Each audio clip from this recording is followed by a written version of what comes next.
जय महाराष्ट्र। मी श्रीरंग खरे या विशेष कार्यक्रमात आपल्या सगळ्यांचं स्वागत। मराठी शाळांना नेमकं झालंय तरी काय अशी चर्चा गेल्या अनेक वर्षांपासून ऐकतोय।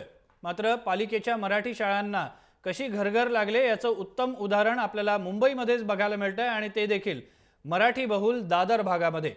इथल्या न्यू एलजे स्कूलमध्ये मराठी शाळेमध्ये फक्त 2 विद्यार्थी शिक्षण घेत आहेत असं पटसंख्येनुसार बघायला मिळतंय।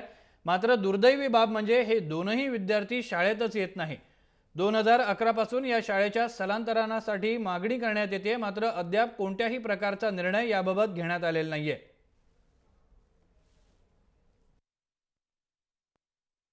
राज्यातल्या मराठी शाळा बंद होत आहेत आणि या मराठी शाळेला कशा पद्धतीने घरघर लागली आहे हेचं प्रत्यक्ष उदाहरण आपण पाहू शकता। न्यू एलजी रोड मनपा माध्यमिक शाळा ही वनमाळी हॉल मध्ये च्या ग्राउंड फ्लोअरला दादर पश्चिम इथली ही शाळा आहे। रोड महाविद्यालयाचे म्युनिसिपल शाळेचे जे महानगरपालिकेची ही शाळा आहे त्याचे मुख्याध्यापक आहेत। सर, नेमकी ही अवस्था काय आहे आणि कशामुळे विद्यार्थी येत नाही आहेत? बरेच वर्ष झालं प्रशासनाशी पत्रव्यवहार चालू आहे 2011 पासून की या शाळेची विद्यार्थी संख्या कमी आहे। तर असं रूल आहे की जर विद्यार्थी संख्या कमी झाली तर इतर ज्या विभागामध्ये विद्यार्थी संख्या आहे त्या विभागात स्थलांतरित करणं गरजेचं आहे। शिक्षण निरीक्षक कार्यालयाने या शाळेला भेट दिलेली आहे गेल्या वर्षी। त्यांनी सांगितलं शाळा दुसऱ्या ठिकाणी शिफ्ट करा, स्थलांतरित करा, समायोजन करा असं सांगितलेलं आहे। ॲडमिशन आलेलंच नाही। आम्ही वडाळा परिसरामध्ये फिरून आलो, इथे गोखले रोडला फिरून आलो, परंतु आम्हाला ॲडमिशन मिळालेलेच नाहीत। आम्ही सतत प्रयत्न केला। आम्ही धारावी परिसरात गेलो, पण तिथेही शाळा उघडलेल्या असल्या कारणाने ते विद्यार्थी इकडे येऊ शकत नाही। दादरचा मुख्य जो गड म्हटला जातो मनसे पण त्या गडासाठी प्रयत्नशील आहे। ते मनसेचे नगरसेवक इथे 7 आहेत। त्याबरोबर शिवसेना भाजपची मुंबई महानगरपालिकेमध्ये सत्ता आहे आणि मुंबई महानगरपालिकेमध्ये आता सत्ता मिळवण्यासाठी शिवसेना ज्या पद्धतीने आक्रमक मराठी माणसाचा आवाज उठवण्यासाठी प्रयत्न करते आहे त्या शाळेची ही अवस्था आहे। शाळेमध्ये एकही विद्यार्थी नाही आणि एकच शिक्षक असल्यामुळे कशा पद्धतीने त्या फळ्यावर शिक्षक आजची हजेरी लावण्याचा प्रयत्न करतोय, पण विद्यार्थी नसल्यामुळे मराठी शाळा मात्र ही आता बंद होताना दिसते आहे। त्यामुळे मराठी शाळा आता वाचवणारे जे राजकीय नेते मंडळी आहेत ते तरी आता जागे होतील का हे पाहणं गरजेचं आहे। व्हिडिओ जर्नलिस्ट राजेश हेमंत बिर्जे, जय महाराष्ट्र, मुंबई। ही परिस्थिती पालिका शाळांवर का ओढवलेली आहे? पालिका शाळांबाबतच ही परिस्थिती बघायला मिळते का खासगी शाळांमध्ये देखील अशीच परिस्थिती आहे? या परिस्थितीवर नियंत्रण मिळवण्यासाठी किंवा ही परिस्थिती बदलण्यासाठी काही प्रयत्न करता येऊ शकतात का? या सगळ्याविषयी चर्चा करण्यासाठी आम्ही आमच्या स्टुडिओमध्ये आमंत्रित केलेलं आहे। सगळ्यात पहिले मी स्वागत करतो शिवनाथ दराडे यांचं, जे महापालिकेच्या शिक्षण समितीचे सदस्य आहेत। त्यानंतर मी स्वागत करतोय दीपक पवार यांचं, मराठी अभ्यास केंद्राचे ते अध्यक्ष आहेत। या दोघांचं स्वागत केल्यानंतर मी चर्चेला सुरुवात करतोय। सगळ्यात पहिले मी दराडे यांच्याकडे जातोय। मला सांगा की आपण जी शाळेची परिस्थिती बघितली ती फक्त एका शाळेची परिस्थिती आहे का मुंबईमधल्या अशा असंख्य शाळा आहेत ज्या ठिकाणी मराठी शाळांमध्ये विद्यार्थीच नाही अशी परिस्थिती आहे? नमस्कार।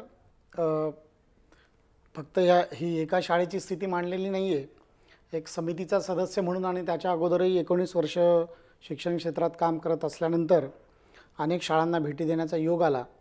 गेल्या 16 महिन्यामध्ये मला महापालिकेच्या 203 शाळांना भेटी देता आल्या।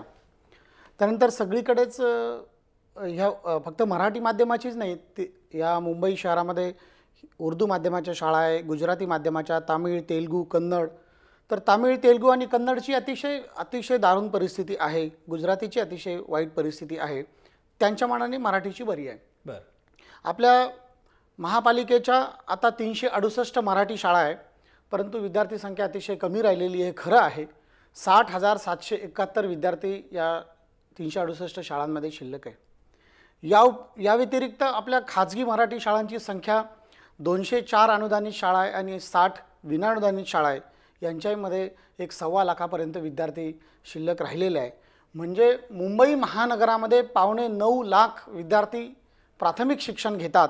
त्याच्यापैकी मराठी माध्यमामध्ये एक महापालिकेचे 60,000 आणि खाजगी मराठी शाळांमध्ये 1.25 लाख विद्यार्थी फक्त शिल्लक राहिलेले एवढा फरक का? म्हणजे त्याच्या मागची कारणं काय आहेत?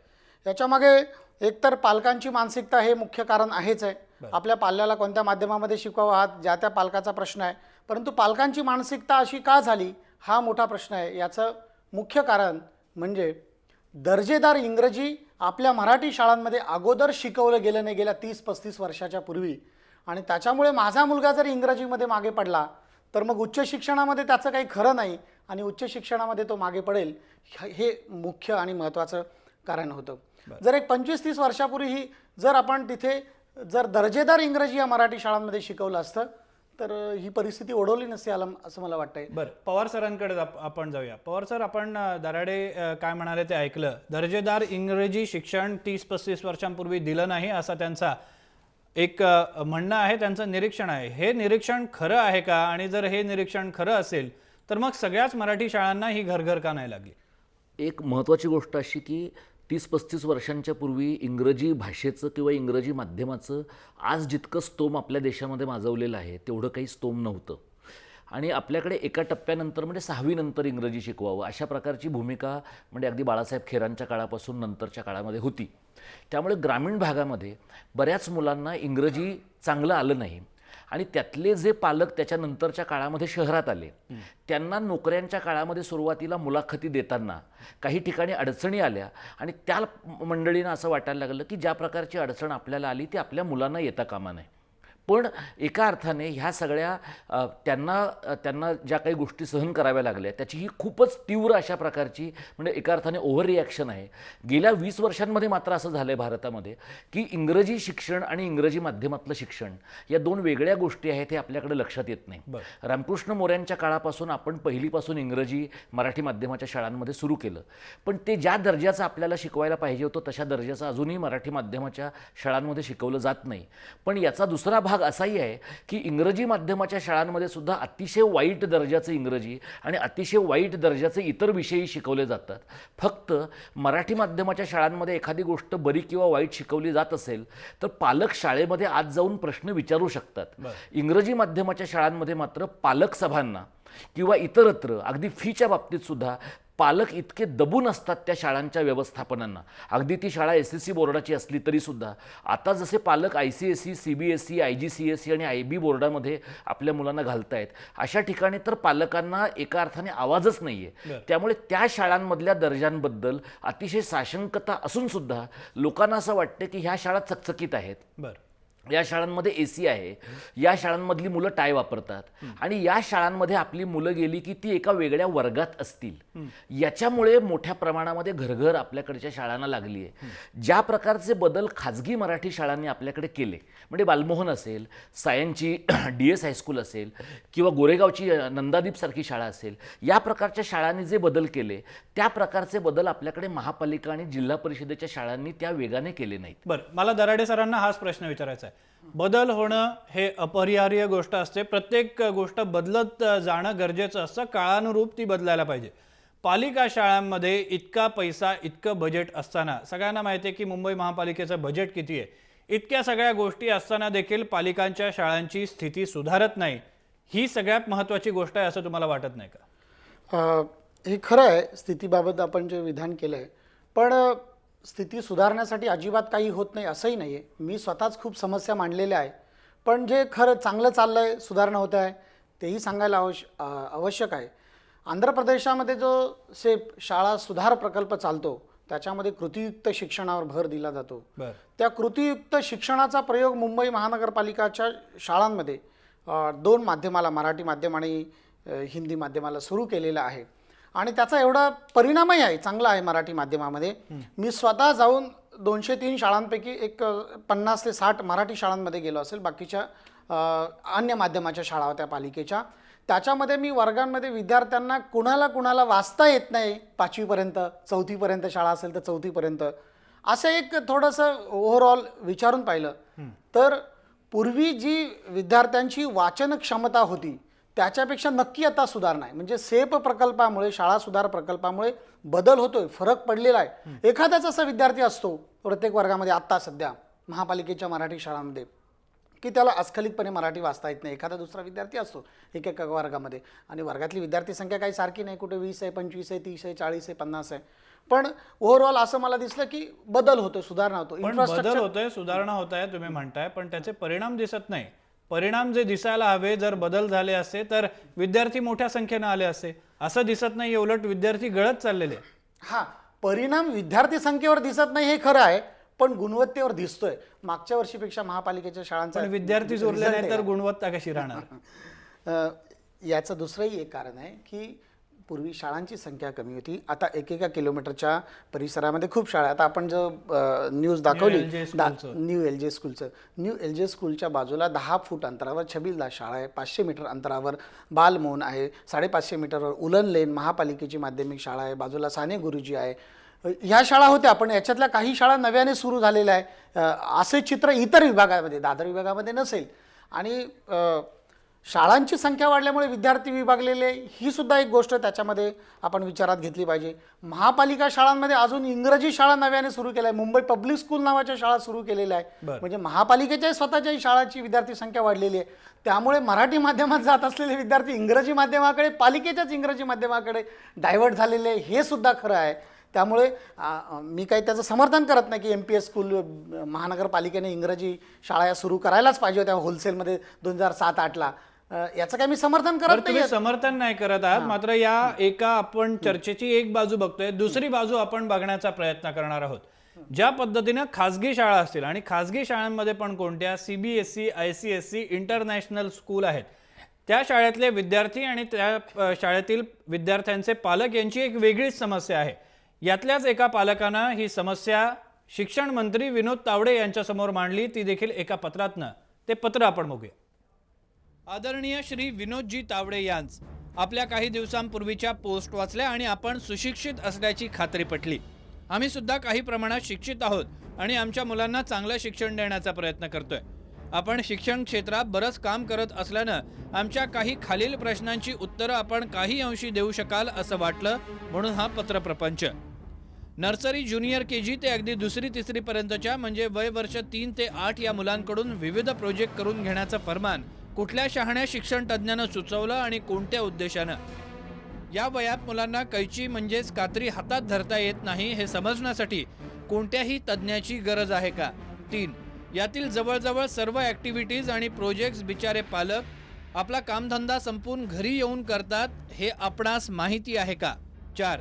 हे प्रोजेक्ट्स बनवून आणण्यासंबंधी पालकांना शाळा सुटल्यानंतर म्हणजे संध्याकाळी कळतं आणि ते पालकांना आपली इतर कामं सांभाळून एका रात्रीत पूर्ण करून द्यावं लागतं, याची तुम्हाला धोरणी लोकांना कल्पना आहे का? 5. स्टेशनरी दुकानवाल्यांकडे शाळेनं सांगितलेलं सर्व साहित्य ताबडतोब मुबलक प्रमाणात उपलब्ध असतं, हा निव्वळ योगायोग समजावा का? 6. शाळेमध्ये काही विचारणा केल्यास या प्रकारचं शिक्षण देण्याची सरकारी नोटिफिकेशन असल्याचं सांगितलं जातं, म्हणजे शाळा सुद्धा ही पद्धत नाईलाजास्तव अवलंबते असं वाटतं. खरं काय ते शिक्षण खातेच जाणे. 7.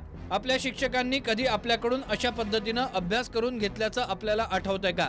तसं न केल्यानं शैक्षणिक पातळीवर आपल्याला काही नुकसान झालं आहे का? 8. मला माहिती असलेले 99% पालक शाळेत सांगितलेले सर्व प्रोजेक्ट स्वतः करतात, कारण हे सर्व प्रोजेक्ट मुलांच्या आवाक्या बाहेरचे असतात. आता पालकांनी आपल्या पोटापाण्याची सोय करावी की मुलांचे प्रोजेक्ट करत बसावे? 9. जर गणित जुळवलं तर या कमी गरजेच्या ॲक्टिव्हिटीजचा वार्षिक खर्च प्रत्येक मुलामागे सुमारे 15,000 रुपये आहे. म्हणजे हे बिझनेस सिंडिकेट हजारो कोटी रुपयांचं आहे, याची कोणाला कल्पना आहे का? किंवा काही बड्या धेंडांच्या सरकारबरोबरच्या संगनमतानं हे चाललं आहे असं समजावं. 10. या प्रोजेक्ट व्यतिरिक्त मोठी प्रकाशनगृह, मूळ अभ्यासक्रम सोडून इतर अनेक पुस्तकं शाळांच्या मदतीनं मुलांच्या माथी मारते हे आपण जाणता का? 11. मुलं ही देवाघरची फुलं असं मानल्यास त्यांच्या पालकांना अतिरिक्त शारीरिक आणि आर्थिक बोजा टाकून देवाघरी पाठवण्याचा शिक्षण खात्याचा मानस आहे का? या सर्व प्रश्नांची उत्तरं आपणासारख्या सुधारकांना माहिती नसतील तर नवलच. तरी शिक्षण क्षेत्रातील नामांकित व्यक्तींनी एकत्र येऊन शिक्षणाचं हे बाजारू रूप पालटायला हवं. कुठे पाटी पेन्सिलनं केलेला, मनापासून शिकवलेला आणि शिकला गेलेला अभ्यास आणि कुठे कॉम्प्युटर शिवाय होत नसलेला, शिक्षकांनी फक्त वाचून दाखवलेला, पालकांनी मजबुरी म्हणून करून दिलेला अभ्यास. मला खात्री आहे लहान मुलांचे सगळे पालक या शिक्षण पद्धतीमुळे आणि स्वतःवर आणि मुलांवर येणाऱ्या या बोजामुळे त्रस्त आहेत आणि ते माझ्या मताची सहमत असतील. तरी आपण मुलांच्या दप्तरांची ओझी कमी करण्यासोबत मुलांच्या आणि पालकांच्या मानसिक आणि आर्थिक स्थितीमध्ये सुधारणा आणण्याचा प्रयत्न करा. विचार करून बघा की तुमच्या आमच्या एज्युकेशनला जितका खर्च आला नव्हता तेवढा खर्च आता सर्व पालक फक्त आपल्या चिमुरड्यांच्या प्रोजेक्टवर खर्च करतायत. चूक भूल क्षमस्व. आपला नम्र एक त्रस्त पालक. जय महाराष्ट्राच्या या बातमीनंतर शिक्षण मंत्री विनोद तावडे यांनी या बातमीची दखल घेतली आणि या संदर्भात काही आदेश जारी केले. ते आदेश कोणते आहेत आपण पाहूया. सर्व पालकांनो, सध्या एका त्रस्त पालकाचं हेडमास्टरास एक पत्र व्हॉट्सअपवरून फिरत आहे. त्या पत्रामध्ये शाळेत करून घेतल्या जाणाऱ्या प्रकल्पाविषयी काही आक्षेप नोंदवले आहेत. त्यांचा खुलासा करणं गरजेचं आहे. राज्यात एप्रिल 2010 पासून बाल शिक्षण हक्क कायद्याच्या अंमलबजावणीस सुरुवात झाली आणि त्यानंतर महाराष्ट्र राज्यानं नवीन मूल्यमापन पद्धतीचा स्वीकार केला. सातत्यपूर्ण सर्वंकष मूल्यमापन CCE या तंत्राची कार्यपद्धती लागू करण्याबाबत 20 ऑगस्ट 2010 रोजी शासनानं एक अध्यादेश निर्गमित केला. विद्यार्थ्यांचा शारीरिक, बौद्धिक, भावनिक असा सर्वांगीण विकास कसा होतो, त्यांचे व्यक्तिमत्व कसं आकाराला येतं हे पाहण्यासाठी आकारिक मूल्यमापनाचा समावेश करण्यात आला. यामागे जिज्ञासा, शोधक वृत्ती, सर्जनशील विचार या क्षमतांचा विचार केला जावा अशी प्रमुख उद्दिष्ट आहेत. आकारिक मूल्यमापनासाठी 8 साधन तंत्र वापरण्यात यावी. एका सत्रात किमान 5 तंत्रांचा वापर असावा असं सुचवण्यात आलं. या 8 तंत्रांपैकी प्रकल्प हे एक साधन तंत्र होय. या आदेशानुसार एक शिक्षक मार्गदर्शिका तयार केली. त्यात प्रकल्पाविषयी स्पष्ट सूचना आहेत. विद्यार्थ्याला कोणत्याही एका सत्रात किमान एक प्रकल्प करण्याचे स्वातंत्र्य द्यावं. विद्यार्थ्याने प्रकल्प वैयक्तिक स्वरूपात करायला हवा. इयत्ता पहिली, दुसरीच्या विद्यार्थ्यांची क्षमता लक्षात घेऊन प्रकल्प द्यावेत. त्यांना अहवाल लेखन करण्यास सांगू नये. तोंडी सादरीकरणाआधारे गुणदान करावं. विषय शिक्षकांनी आपापल्या वर्गासाठी, विषयांसाठी कोणकोणते प्रकल्प घ्यायचे हे निश्चित करायला हवं. प्रत्येक वर्गाशी संबंधित विषय शिक्षक, विद्यार्थी यांची वर्गनिहाय बैठक घ्यावी. त्यात विद्यार्थ्याला प्रकल्प निवडीस मदत करायला हवी. प्रकल्पासाठी वापरलं जाणारं साहित्य हे घरात, शाळेत किंवा परिसरात सहज उपलब्ध होईल असं असावं. आर्थिक भार पडू नये. संपूर्ण शिक्षण प्रक्रिया आनंददायी असावी. विद्यार्थ्यांना स्वानुभवातून शिक्षण मिळावं. कृतीयुक्त अध्ययन असावं. या भूमिकेतून प्रकल्प देण्यात यावेत अशी स्पष्ट भूमिका आहे.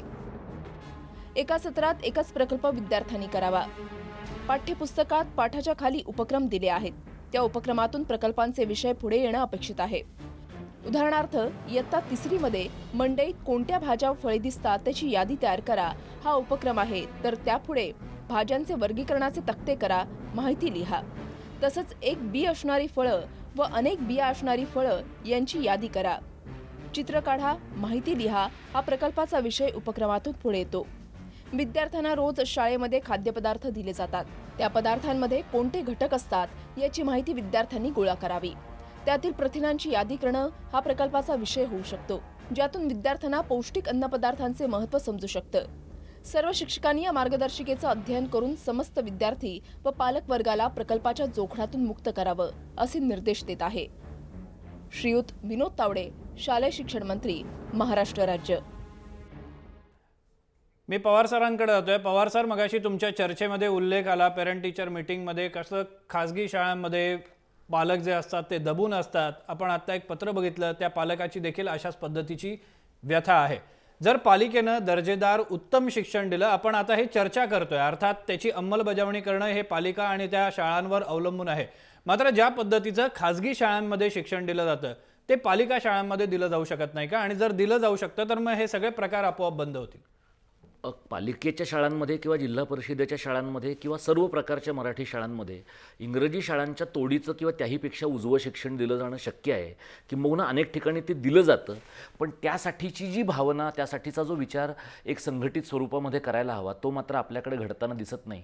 हे जे पालक आहेत ज्यांचं पत्र तुम्ही दाखवलं, हे पालकसुद्धा त्यांनी आपल्या मुलांना इंग्रजी माध्यमाच्या शाळेत घातलं असण्याची खूप शक्यता आहे.